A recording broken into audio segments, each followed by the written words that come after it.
The arrangement of the Qur'an is one of many reasons why Muslims believe that it could only have come from God.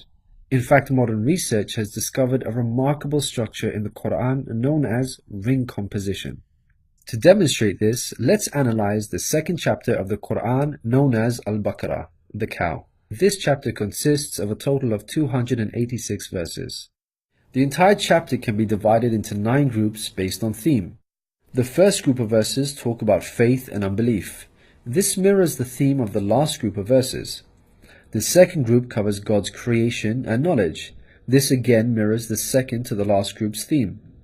The third group discusses the law given to the Israelites, which mirrors the giving of law to the Muslims in the seventh group.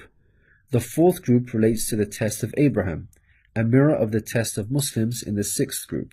The middle group, the fifth group, is the central theme of the entire chapter, the change in direction of the Muslim prayer. We have made you believers a middle nation, so that you may bear witness to the truth before others.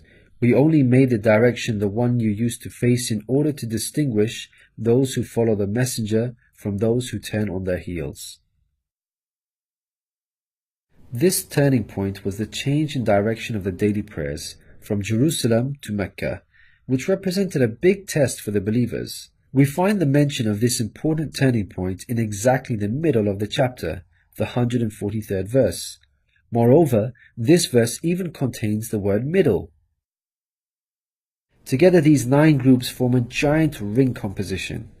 As you can see, ring composition is structured as a sort of circle, with the central meaning placed at the center. You can think of it in terms of a mirror. So ring composition is the equivalent of putting a mirror in the middle. What is mentioned in the first half will be reflected in the second half. Things can be taken a step further. If we examine these 9 groups, we find that they each contain sub-ring compositions. So what we have is rings within rings. For example, here is the 8th group with the theme of God's creation and knowledge. We can see that the beginning and the end both have the themes of giving and charity, and the central theme of God's power and knowledge is placed in the middle.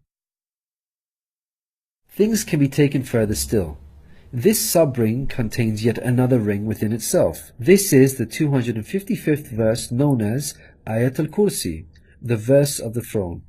Just like the chapter which contains it, the verse of the throne can be divided into 9 groups based on theme. The first and 9th parts each mention God's personal names. The 2nd and 8th parts both state that God never tires. The 3rd and 7th parts describe that God owns everything in the heavens and the earth. The 4th and 6th parts make it clear that God has total control over us and we are dependent on Him. Notice that the middle of this verse mentions before and after, which could be yet another allusion to the mirroring of ring composition. It's worth highlighting that not only does the verse of the throne contain its own ring composition, but it is also positioned as a sub-ring within 2 larger rings, a concentric ring composition. We can see that this chapter of the Qur'an is marvelously designed, being precisely and tightly arranged according to the principles of ring composition. This precision in arrangement is in fact astonishing when we consider the timing of the revelation of these verses. To appreciate this, let's consider the analogy of building construction. Imagine you had the task of building a house. Rather than waiting until you receive all of the materials and then drawing up a carefully thought out design plan, you instead decide to proceed without complete knowledge of the constituent parts, constructing it piecemeal, adding to it bit by bit as and when you receive the individual materials. What are the chances that this approach will result in a well-constructed house? Unlike an organized approach where each part is placed in its best possible position according to a design plan, instead you have a situation where it seems each part is placed arbitrarily, depending on the order in which the parts were received.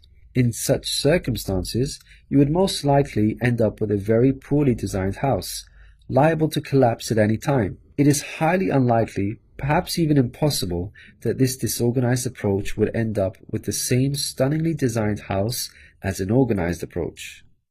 Yet this is exactly what we find with the Qur'an's structure. The builder in our example is the Prophet Muhammad, peace be upon him. The house that he began to build since its first verses were revealed to him is the Qur'an. The rooms and bricks in our construction example are its chapters and verses. He can never have a design plan in place for the Qur'an because the revelation of many of its verses depended on events that were out of his control, such as the social developments and challenges that he faced throughout his prophethood. For example, believers would come up to him and question him on a particular matter, or his enemies would challenge him. The responses in the form of revelation would then descend on him, addressing the specific situation that he was facing. How could Muhammad have devised such an intricate plan when he could not predict the events that would dictate the revelation of verses? Such an arrangement would have to be planned in advance, but this was not possible due to these events being out of his control. What this demonstrates is that the author was someone who could predict the future. Possessing knowledge of the unseen is a quality of God, not human beings.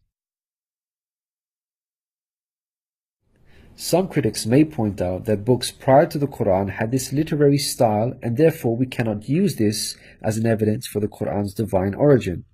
However, comparing the Qur'an to other books is like comparing night and day for many reasons. Firstly, Prophet Muhammad, peace be upon him, was not a poet nor did he have any literary reputation. In fact, like many people at the time, he could not read or write. Secondly, most people would assume that the Qur'an is arranged chronologically, starting with the first revealed verse and ending with the final revealed verse.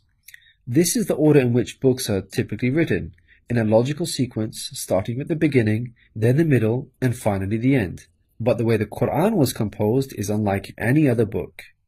Al-Baqarah, the chapter of the Qur'an that we have covered, was not revealed starting with verse 1, followed by verse 2, then 3, and so on.